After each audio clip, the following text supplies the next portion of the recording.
మొట్టమొదటి factory outlet మన Mukunda jewellers లో అన్ని జ్యువెలరీపై ఉన్న వ్యాట్ కేవలం 2 to 12% మాత్రమే. No making charges. విచ్చేయండి ముకుందా జ్యువెలర్స్. మా నూతన బ్రాంచెస్ ప్రారంభం అతి త్వరలో జూబ్లీ హిల్స్ మరియు వైజాగ్. Breaking news. మున్సిపల్ స్థానిక సంస్థల ఎన్నికల్లో సరికొత్త వ్యూహంతో ముందుకు వెళ్లాలని తెలంగాణ జాగృతి అధ్యక్షురాలు కవిత నిర్ణయించారు.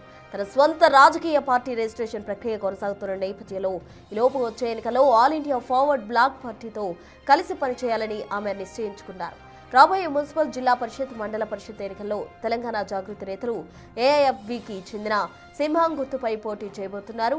నేతాజీ సుభాష్ చంద్రబోస్ జయంతి సందర్భంగా ఏఐఎఫ్బి నేతలతో భేటీ అయిన కవిత రెండు సంస్థలు కలిసి పనిచేస్తాయని ప్రకటించారు. కొత్త పార్టీ రిజిస్ట్రేషన్ ప్రక్రియ పూర్తి కావడానికి మరో 2 నుండి 3 నెలల సమయం పట్టే అవకాశం ఉండడంతో ప్రస్తుతానికి ఈ ప్రత్యామ్నాయ మార్గాన్ని ఎంచుకున్నారు కవిత.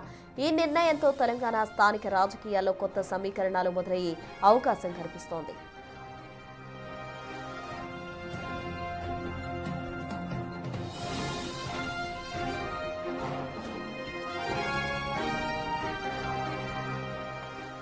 ఇదే అంశానికి సంబంధించి పూర్తి వివరాలు మా ప్రతినిధి విజయ్ ఫోన్ లైన్ ద్వారా అందిస్తారు. విజయ్, చెప్పండి, కవితకు సంబంధించిన పార్టీ సంబంధించిన గుర్తు రావడానికి ఇంకా 2 నుంచి 3 నెలల సమయం పట్టే అవకాశం ఉంది కాబట్టి ఈలోపు వేరొక దానితోటి ఏఎఫ్బితో కలిసి వారు పార్టీని ముందుకు తీసుకెళ్లే దిశగా కూడా అడుగులు వేస్తూ ఉన్నారు. అందుకు సంబంధించిన తాజా అప్డేట్స్ ఏంటి విజయ్?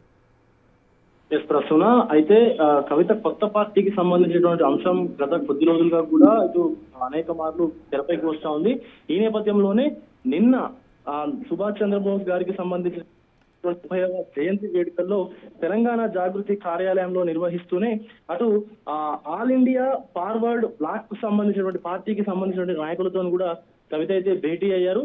ఆ భేటీలో ప్రధానంగా అంటే రాబోయేటువంటి ఎన్నికల్లో ఆల్ ఇండియా ఫార్వర్డ్ బ్లాక్ అలాగే జాగృతి ఇరు వర్గాలు కూడా కలిసి ముందుకు వెళ్ళనున్నట్టుగా కూడా ప్రకటించారు. అయితే ఇప్పటికే తెలంగాణ జాగృతి ఒక పార్టీగా కూడా ఆవిర్భవించలేదు. ఇంతకు అసలు పార్టీకి సంబంధించి ఎలాంటి గుర్తు కూడా లేదు.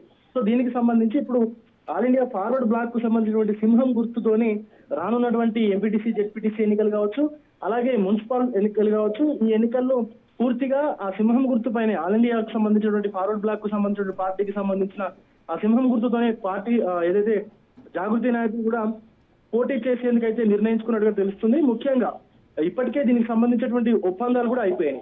అయితే గతంలో ఏదైతే జాగృతికి సంబంధించినటువంటి పార్టీ ఆవిర్భవిస్తుంది, తొందరలోనే పార్టీ వస్తుందనేటువంటి ఊహాగానాలు ఏవైతే వినిపించినా దానికి ఇంకా 2 నుంచి 3 నెలల సమయం పట్టేటువంటి అవకాశం కూడా కనిపిస్తోంది. అందుకోసం జాగృతి నాయకులు కూడా పార్టీకి సంబంధించినటువంటి గుర్తులు కావచ్చు, పార్టీ పేరును కావచ్చు, సో ఇదంతా ఖరారు చేసేటువంటి పనులు అయితే పడ్డారు ప్రస్తుతం. విజయ్, మనం చూస్తూ ఉన్నాం, ఇప్పటికే జాగృతి పేరుతో కవిత పలు అంశాల్లో కూడా తను ముందు నడిపిస్తూ ఉన్నారు. ఇప్పుడు ఏఐఎఫ్బితో జతకట్టడం బీఆర్ఎస్ లో ఎటువంటి పరిణామాలకు దారితీస్తుంది అనుకోవచ్చు? ఎందుకంటే ఏఎఫ్ అనేది ప్రధానంగా సుభాష్ చంద్రబోస్ గారు పెట్టినటువంటి పార్టీ. అది ఆయన కాంగ్రెస్ నుంచి వేరుపడిన తర్వాత ఈ పార్టీని నెలకొల్పడం, అలాగే సుభాష్ చంద్రబోస్ గారి ఆశయాలను ముందుకు తీసుకెళ్తామంటూ కూడా ఈ పార్టీకి సంబంధించినటువంటి నాయకులు మాట్లాడటము, అలాగే జాగృతి నాయకులు అంటే ముఖ్యంగా కవిత కావచ్చు, కింద స్థాయి నాయకులు ఎవరైతే ఉన్నారో వాళ్ళందరూ కూడా ఇటు ఆల్ ఇండియా ఫార్వర్డ్ బ్లాక్ పార్టీని ఆమోదించడం కూడా ఒక మంచి శుభ పరిణామం అని చెప్పుకోవచ్చు జాగృతికి. అయితే దీనివల్ల బీఆర్ఎస్ కి కూడా కొంత ఎదురుదెబ్బ తగిలేటువంటి అవకాశం కూడా కనిపిస్తా ఉంది. ఎందుకంటే రోజు రోజుకి కూడా వివిధ రంగాల్లో అంటే ఏదైతే శాఖలు ఉన్నాయో వివిధ శాఖల్లో కమిటీలను ఏర్పాటు చేసుకొని బలపడుతున్నటువంటి సందర్భం కూడా మనం అక్కడ గమనించవచ్చు.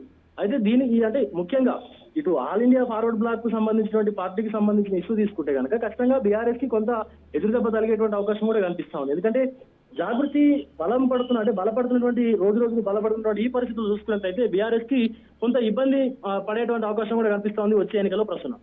రాబోయే మున్సిపల్ ఎన్నికలో ఎంత మేర ప్రభావం ఉండొచ్చు అంటారు?